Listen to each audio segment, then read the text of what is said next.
ابھی نہیں. بیٹی موبائل رکھے ہے, باپ جب گھر سے باہر نکلتا ہے تب بیٹی چپکے سے بات کرتی ہے. بھائی کو پتا نہیں میری بہن کے پاس موبائل ہے, اور بہن کی شادی کے دن آ جاتے ہیں اور بھائی کو پتا بھی نہیں ہونے پاتا. کلاس نہیں لی جاتی. بے موسم ایک بار پھل آ گیا تھا حضرت مریم کے پاس, محراب میں بیٹھی ہوئی ہے. حضرت زکریا ان کے کفیل ہے, کفالت کر رہے ہیں, سرپرست ہے. حضرت مریم کے پاس ایک بے موسم پھل آ جاتا ہے. سیب کا موسم نہیں, سیب آ جاتا ہے. آم کا موسم نہیں, آم آ جاتا ہے. انار کا یا انگور کا موسم نہیں, وہ پھل آ جاتے ہیں. حضرت زکریا نے ان کی کلاس لے لی. آئے مریم, انار کا, آم کا, سیب کا, انگور کا موسم نہیں ہے, یہ پھل تیرے پاس کہاں سے آ گئے؟ انا لک ھذا, آئے مریم یہ تیرے پاس بے موسم پھل کہاں سے آئے؟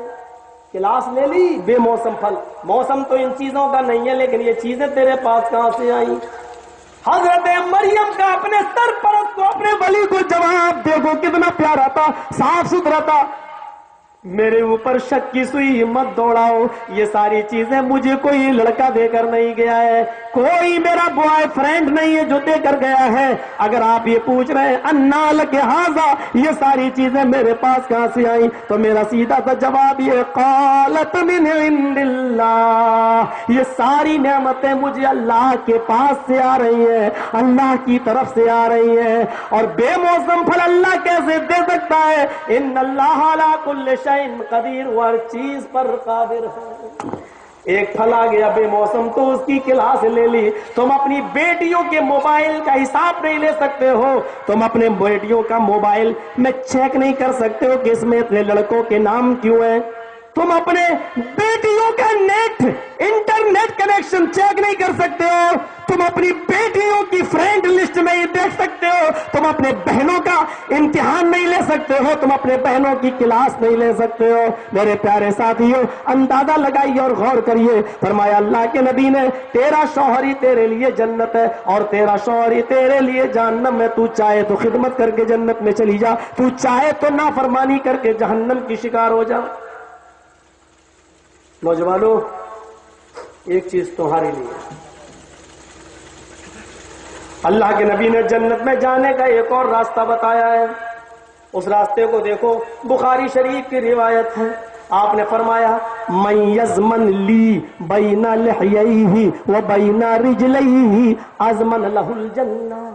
اللہ کے رسول نے ایک راستہ بتایا, اور راستہ یہ ہے کہ جو شخص مجھے دو چیزوں کی ضمانت دے دے, جو شخص مجھے دو چیزوں کی ضمانت دے دے, میں اس کو جنت کی ضمانت دیتا ہوں. جو شخص, مرد و عورت سب اس میں شامل ہے, کہ جو مجھے دو چیزوں کی ضمانت دے دے, من یضمن لی بین لحییہ, جو مجھے اپنی زبان کی ضمانت دے دے کہ وہ اپنی زبان کو ہمیشہ سچ بولنے میں اور صحیح جگہ استعمال کرنے میں استعمال کرے گا, سچائی میں اور سچ راستے میں, گالی نہیں دے گا, غیبت نہیں کرے گا, چغلی نہیں کرے گا. من یضمن لی بین لحییہ, جو دونوں داڑھی کے داڑھ کے بیچ میں یعنی زبان کی ضمانت دے دے کہ وہ سچ بولے گا, کبھی جھوٹ نہیں بولے گا, کبھی کسی کی غیبت نہیں کرے گا, کبھی کسی کی چغلی نہیں کرے گا, کبھی کسی کو گالی نہیں دے گا, کبھی اپنی زبان کو لغویات میں نہیں استعمال کرے گا. جو مجھے اپنی زبان کی ضمانت دے دے, وہ بین رجلیہ, اور جو اپنے دونوں پیروں کے درمیان یعنی شرمگاہ کی ضمانت دے دے کہ وہ اس کو اپنی بیوی کے علاوہ غلط راستے پر, غلط جگہ پر استعمال نہیں کرے گا. اللہ کے نبی فرماتے ہیں کہ جو مجھے دو چیزوں کی ضمانت دے دے, اپنی زبان کی اور اپنی شرمگاہ کی, اپنی زبان کا وہ غلط استعمال نہیں کرے گا اور اپنی شرمگاہ کا وہ غلط استعمال نہیں کرے گا, اللہ کے نبی کہتے اضمن لہ الجنہ, میں اس کو ضمانت دیتا ہوں وہ جنت میں جائے گا, میں اس کو ضمانت دیتا ہوں کہ وہ جنت میں داخل ہوگا. یعنی شرمگاہ کو صحیح طریقے سے استعمال کرنا اور زبان کا صحیح استعمال کرنا, یہ گارنٹی ہے اس بات کی میرے بھائیوں کی آدمی جنت کا مستحق ہے, جنت کا مستحق ہے. سناکاری پر کیسے کنٹرول ہو, یہ چیز بڑی تیزی کے ساتھ پھیل رہی ہے. لوگ اس کو بہت معمولی سمجھ رہے ہیں اور بہت آسانی کے ساتھ میرے پیارے ساتھیوں راستے ہموار ہو جاتے ہیں بہت آسانی کے ساتھ. دیکھ لیجیے آپ نیپال کی سرزمین پر کس طریقے سے بھوکمپ آیا اور زلزلے آئے. اللہ کے نبی صلی اللہ علیہ وسلم نے فرمایا جب شراب بہت زیادہ پی جانے لگے گی اور زناکاری حد سے بڑھ جائے گی تب تم زمین کے دھس جانے کا اور زلزلوں کا انتظار کرنا. اور اس بات کا گواہ میں ہوں کہ نیپال کی دھرتی پر نیپال کی سرزمین میں یہ دونوں چیزیں بہت ہی عام ہیں. شراب تو اتنی عام ہے کہ ہر پان بیچنے والے کی اور سگریٹ اور بیڑی کی دکان پر بھی آپ کو شراب بکتی ہوئی نظر آئے گی. ہر چائے کی دکان پر آپ کو شراب بکتی ہوئی نظر آئے گی. آپ کوئی دکان کھولے شراب کی تو آپ کو گورنمنٹ سے لائسنس لینا پڑے گا, لیکن نیپال کے اندر شراب بیچنے کی آزادی ہے, کوئی لائسنس کی ضرورت نہیں ہے. آپ کسی لڑکی کو لے کے ہوٹل میں جا رہے ہیں تو کم سے کم آپ کو آئی ڈی دینا پڑے گی, آئی ڈی اپنی اور اس لڑکی کی, پھر اس میں رشتہ دکھانا پڑے گا. آپ کی بہن ہے تو رہ سکتے ہیں, آپ کی بیٹی ہے تو رہ سکتی ہے, آپ کی بیوی ہے تو اپنے ساتھ ہوٹل میں رکھ سکتے ہیں. اگر آپ کے پاس ایسی آئی ڈی نہیں ہے تو آپ نہیں رکھ سکتے. یہ الگ بات ہے کہ فرضی ہوٹل 2-4 گھنٹے کے لیے ڈپلیکیٹ آئی ڈیاں لگا کر یہ کام بھی کروا رہے ہیں اور اپنا ہوٹل چلا رہے ہیں, وہ ایک الگ مسئلہ ہے. لیکن یہاں زناکاری کی اجازت نہیں ہے. لیکن نیپال کے اندر اگر ایک ماں کی ایک بیٹی ہو, گھر میں کوئی باپ نہیں کمانے والا اور بیٹی اپنی اور ماں اپنی بیٹی کو دھندے پہ اتارنا چاہے تو گورنمنٹ کی طرف سے کوئی اجازت لینے کی ضرورت نہیں. وہ اپنے گھر کو زنا کا اڈا بنا سکتی ہے کیونکہ وہاں زناکاری کو دھندا کہا جاتا ہے, اس کے کوئی لائسنس لینے کی ضرورت نہیں ہے.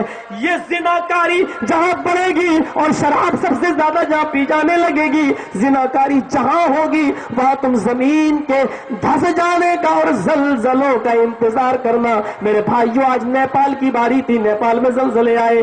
یاد رکھو موالو یہ زلزلے ہماری دھرتی پر بھی آ سکتے ہیں اگر ہم نے شراب نوشی اور زناکاری پر کنٹرول نہیں کیا تو. نبی اکرم صلی اللہ علیہ وسلم نے فرمایا 2 چیزوں کی جو آدمی ضمانت دے دے, زبان کی اور شرمگاہ کی, میں ضمانت دیتا ہوں جنت میں جائے گا. آؤ ایک اور راستہ دیکھتے ہیں جنت میں جانے کا. قرآن کہتا ہے وَأَمَّا مَنْ خَافَ مَقَامَ رَبِّهِ جَنَّتَانِ, جو اپنے رب کے سامنے کھڑا ہونے سے ڈر گیا اس کے لیے 2 جنتیں ہیں. 2 جنتیں ہیں. اور رب کے سامنے کھڑا ہونے سے ڈر گیا کیا مطلب؟ رب کے سامنے کھڑا ہونے سے کیا مطلب ہے؟ ڈر گیا, ہم کھڑے ہو رہے ہیں, رب تم بیٹھ جاؤ, یہ مطلب ہے نا؟ نہیں, مطلب یہ ہے جو اپنے رب کے مقام و مرتبے سے ڈر گیا. نوجوانوں جب شراب کی بوتل ہمارے ہاتھ میں ہو, نوجوانوں جب شراب کی بوتل ہمارے ہاتھ میں ہو اور ہم دیکھ رہے ہوں کہ میرا باپ نہیں دیکھ رہا ہے, میرا بھائی نہیں دیکھ رہا ہے اور ہم پینا چاہ رہے ہیں کہ چلو کوئی نہیں دیکھ رہا ہے, اس موقع پر خدا کا خوف ہمارے دل میں آ جائے اور یہ ڈر پیدا ہو جائے کہ باپ نہیں دیکھ رہا تو کیا ہوا, بیوی نہیں دیکھ رہی تو کیا ہوا, بھائی نہیں دیکھ رہے تو کیا ہوا, اللہ تو مجھے دیکھ رہا ہے. اور شراب کی بوتل کو اسی وقت ہم زمین پر دے مارے اور اپنے ہونٹوں پر اس کا جام نہ لیں, اس کو نہ پیے اور پھوڑ دیں, شراب کی بوتل کو ہٹا دیں. جو اپنے رب کے مقام سے ڈر گیا ایسے آدمی کے لیے 2 جنتیں, ایسے آدمی کے لیے جنت ہے. زنا کے لیے جا رہا ہے, لڑکی بلا رکھی ہے, لڑکی کے پاس بھی ٹائم ہی ٹائم ہے, آپ کے پاس بھی ٹائم ہی ٹائم ہے, ہوٹل کی بکنگ ہو چکی ہے یا تنہائی میں دوست نے بھی آپ کو اپنا کمرہ دے رکھا ہے کہ آج تم میرے کام آ جاؤ, کل ہم تمہارے کام آ جائیں گے. آپ نے پورا وقت نکال لیا ہے, لڑکی بھی پوری طریقے سے رضامند ہے. ایسے موقع پر اگر اللہ کا خوف تمہارے اندر آ جائے کہ کوئی نہیں دیکھ رہا ہے لیکن اللہ تو دیکھ رہا ہے, آپ اسی وقت دھتکا ہٹ ہٹ چلیے زناکاری سے دور ہٹ جا, ہم نہیں دیکھیں گے, اللہ مجھے دیکھ رہا ہے. جو اپنے رب کے مقام و مرتبے سے ڈر گیا, جو اپنے رب کے سامنے کھڑے ہونے سے ڈر گیا, اس کے لیے 2 جنتیں ہیں, اس کے لیے جنت ہے. تو پی رہا گڑو کیوں پی رہے ہو؟ اور تیرے باپ کا کیا یار, باپ میں اپنے پیسے سے پی رہا ہوں, تیرے پیسے سے پی رہا ہوں. تو مقام و مرتبے سے ڈر گیا, اس کے لیے جنت ہے. اس واقعے کو اٹھاؤ بنی اسرائیل کا, حدیث کے الفاظ تو یہ بخاری کے اسرف الرجل علی نفسی, ایک آدمی نے اتنے گناہ کیے تھے اتنے گناہ کیے تھے کہ اس کو یقین ہو گیا کہ میرا رب مجھے کبھی معاف نہیں کرے گا. تو اس نے مرنے سے پہلے اپنے بچوں کو جمع کیا اور ان کو وصیت کر دی. دیکھیے ڈر، دیکھیے ڈر دیکھیے. اس نے اپنے بچوں کو جمع کیا اور بچوں کو جمع کرنے کے بعد وصیت کی، اے میرے بیٹو، جب میں مر جاؤں، جب میری روح نکل جائے تو تم میری روح کو نکلنے کے بعد میرے بدن کو، میری باڈی کو جلا دینا، اس کو راکھ بنا دینا، توڑ مروڑ کر اس کو راکھ بنا دینا، اور پھر سمندر کے کنارے کھڑے ہو جانا اور ہوا میں اس راکھ کو اڑا دینا. وہ راکھ ہوا میں اڑتی ہوئی سمندر میں ادھر سے ادھر بہہ جائے گی. بیٹوں نے پوچھا ایسا کیوں؟ سب لوگ دفن کرتے ہیں اور میں تم کو جلا دوں، سمندر میں اڑا دوں تمہاری راکھ کو؟ اس نے کہا بیٹو، اگر اللہ میری ڈیڈ باڈی میں روح ڈالنے میں کامیاب ہو گیا، اگر اس کو قدرت ہو گئی اور اگر اس نے مجھے دوبارہ زندہ کر دیا، اگر اللہ نے مجھے دوبارہ زندہ کر دیا اور میری باڈی میں روح ڈال کر مجھے دوبارہ اٹھا دیا، تو ایسا سخت عذاب دے گا جو میں نے کبھی سوچا نہیں ہوگا. وہ مجھے دردناک عذاب دے گا. میرے بیٹو، میرے نام اعمال میں کوئی نیکی نہیں ہے، اس لیے میری راکھ کو اڑا دینا ہوا میں، سمندر میں. کہا ٹھیک ہے. جب وہ مر گیا تو اس کے بچوں نے ایسا ہی کیا، اس کی ڈیڈ باڈی کو جلا دیا، راکھ بنا دیا، سمندر کے کنارے کھڑے ہو کر ہوا میں اڑا دیا. اللہ نے اس کی راکھ کو حکم دیا جمع ہو جا. اللہ نے ڈیڈ باڈی کو حکم دیا زندہ ہو جا. زندہ ہو گیا، زندہ ہو گیا. اللہ نے اس سے پوچھا، اس بنی اسرائیل کے اس آدمی سے، اس کے مر جانے کے بعد، راکھ کر دیے جانے کے بعد، سمندر میں اس کی راکھ کو اڑا دیے جانے کے بعد بھی اللہ نے اس کی راکھ کو جمع کرنے ہونے کا حکم دیا. راکھ جمع ہو گئی. اللہ نے کہا ڈیڈ باڈی بن جا، ڈیڈ باڈی بن گئی. اللہ نے کہا زندہ ہو جا، زندہ ہو گیا. اللہ نے اس سے پوچھا ایسا کرنے پر تجھے کس چیز نے مجبور کیا؟ لوگ دفن ہوتے تھے، تو نے اپنے بیٹوں کو ایسا کرنے پر کیوں مجبور کیا؟ تجھے کس ابھارا ہے؟ ماں حمالہ کا، تجھے ایسا کرنے پر کس چیز نے ابھارا ہے؟ اس نے ایک ہی جواب دیا، من خشیتک، من خشیتک. اے اللہ تیرے ڈر نے، اے اللہ تیرے خوف نے، اے اللہ تیرے ڈر نے، تیرے خوف نے مجھے ایسا کرنے پر مجبور کیا. اگر تو مجھے دوبارہ زندہ کر دے گا تو عذاب دے گا. اللہ نے فرمایا اے فرشتوں، میرا بندہ بالکل سچ کہہ رہا ہے، اس نے میرے خوف سے، میرے ڈر سے، جہنم کے عذاب کے ڈر سے ہی ایسا کرنے پر مجبور کیا تھا اپنے بچوں کو. اور جو میرے ڈر سے ایسا کرنے پر مجبور کیا، جو مجھ سے اتنا ڈرتا ہو، میں اس کو جہنم میں کیسے داخل کر دوں؟ جاؤ اس آدمی کو جنت کے اندر داخل کر دو. اور ایسے خوف خدا کرنے خوف خدا والے آدمی کو، جس کے اندر اتنا خدا کا خوف تھا اللہ کا، اللہ تعالیٰ نے اس آدمی کو جنت میں داخل کر دیا. تو پتہ یہ چلا، جو آدمی اللہ سے ڈرتا ہے اور اللہ کے مقام و مرتبے سے ڈرتا ہے، اللہ کے سامنے کھڑے ہونے سے ڈرتا ہے، تو یہ آدمی بھی جنت کا مستحق ہے. یعنی جنت میں جانے والے اعمال میں سے ایک عمل یہ بھی ہے، اور ایسے انسان کو بھی جنت ملتی ہے. کتنے راستے ہیں جنت میں جانے والے، اور کتنا پیسہ خرچ ہو رہا ہے ان راستوں میں، کتنا پیسہ. لوگ تو اتنے اپنے ضمیر میں جھانک کر دیکھیں، پوچھے سوال کریں. کل بھی میں نے کہا تھا اور آج زیادہ تعداد ہے، اس لیے آج کہتا ہوں کہ لوگ دیکھیں کتنی بڑی تعداد ہے. مجھے لگتا ہے کہ یہ تعداد اس وقت بھی ہونی چاہیے جب آپ کے مئو کا بھی کوئی مقامی مولوی جب تقریر کرے، لیکن نہیں، کوئی خاص مقرر آ رہا ہے تو آپ کی یہ بھیڑ ہو رہی ہے. کہیں نہ کہیں تو ایمان کی کمزوری ہے، کچھ کمزور ہے، کہیں تو ہے، ورنہ آج ایسی مثالیں نہ دی جاتی. مولوی صاحب مئو میں بہت جلسے چل رہے ہیں، ایک دن میں 4 5 5 6 جلسے ہو رہے ہیں. اور کل تو مجھ سے کسی نے کہا مولوی صاحب جتنے جلسے ہوئے ہیں یہ سب IPL تھے، 9 تاریخ آج جو ہے یہ فائنل ہے. ایسے ایسے لوگ ملے مجھ کو کہنے والے، جتنے جلسے ہوئے وہ سب IPL ہے، آج فائنل ہے. جلسوں کو لوگ IPL میچ سے جوڑنے لگے. اور بے غیرتی اس وقت اور ہو جاتی ہے جب جلسے میں مولانا لوگ جب تقریریں کرنے لگے اور یہاں سے لوگ اٹھ کر جائیں تو نمبر دینے لگے.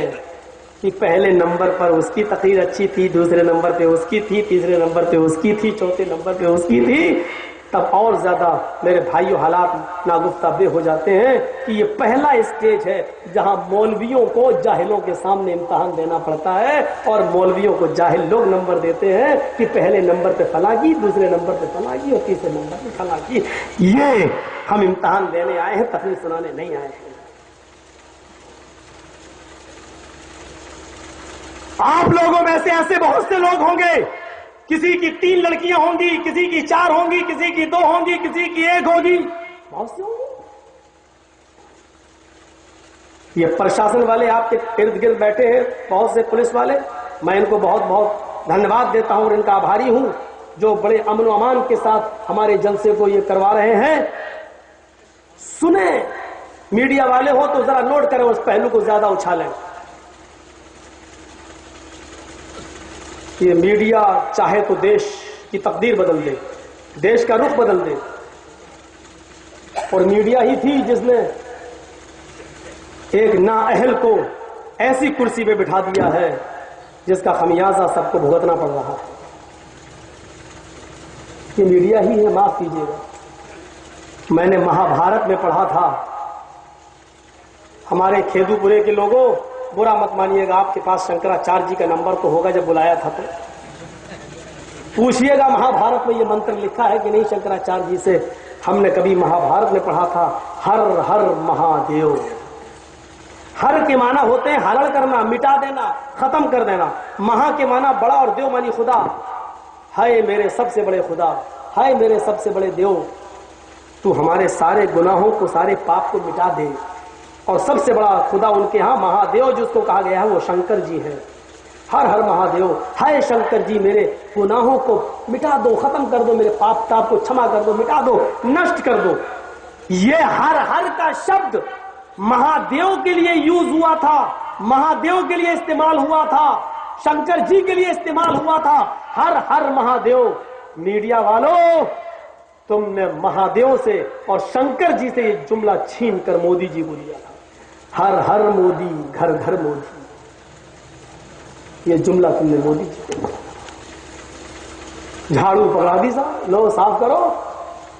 ڈی ایم بھی جھاڑو پکڑے ہوئے ہیں، ایس ڈی ایم بھی جھاڑو پکڑے ہوئے ہیں، ایس پی بھی جھاڑو پکڑے ہوئے ہیں۔ صفائی ابھیان، پورا دیش صاف کرو۔ مودی جی، وہ گندگی تو جھاڑو سے صاف ہو جائے گی جو سڑکوں پر اور نالیوں میں پڑی ہوئی ہے۔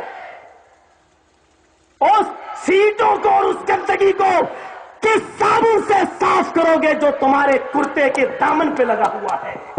اس خون کے دھبوں کو کون سے پاؤڈر سے صاف کرو گے جو تمہارے کرتے کے دامن پہ لگا ہوا ہے؟ ایسا سرف تیار کرو، ایسا ایکسل پاؤڈر تیار کرو، ایسا کوئی صابن تیار کرو، ایسا کوئی کیمیکل لاؤ جو تمہارے کرتے کے دامن کو صاف کر سکے۔ پورے بھارت سے نالی اور سڑکوں کی گندگی صاف ہو جائے گی، لیکن تمہارے دامن میں لگے ہوئے خون کے دھبے کس سے صاف ہوں گے؟ کون سا پاؤڈر کی ضرورت ہے؟ کس پاؤڈر کی ضرورت ہے؟ اس سے آگے اگر بولوں گا تو پرچی آ جائے گی، مولوی صاحب دینی جلسہ ہے، دینی جلسہ۔ تم جو بھی کام کرو گے ہم تو فٹ بٹھا دیں گے۔ ہم پہلے بھی بولتے تھے، آج بھی بول رہے ہیں، نہ پہلے ڈرے تھے نہ آج ڈرے ہیں۔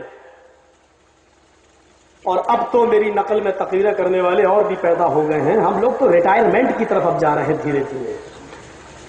لیکن میرے بھائیوں، اتنا یاد رکھیے، میں اپنی مثال سے آپ سب لوگوں کو آگاہ کرنا چاہتا ہوں، اللہ تکبر سے بچائے۔ میں حق بات بولتا ہی رہا، بہت لوگوں نے روکا لیکن نہیں رکا۔ شاید یہ میری اسی سچائی کا نتیجہ ہے جو اللہ تعالیٰ نے مجھے اس پوزیشن پہ پہنچا دیا ہے۔ یوٹیوب گوگل کھولیے، تلاش کریے، کل بھی میں نے کہا تھا، اور ڈال دیجئے موسٹ فیمس، بس اتنا لکھیے اور دی ٹاپ 10 کی لسٹ آئے گی، اور آپ دیکھ ڈالیے اس میں پہلا نمبر پہ پوری دنیا میں، ورلڈ میں، انڈیا کی بات نہیں کر رہا ہوں، ورلڈ لیول پر پوری دنیا میں پہلا نمبر جن کو سب سے زیادہ سنا جا رہا ہے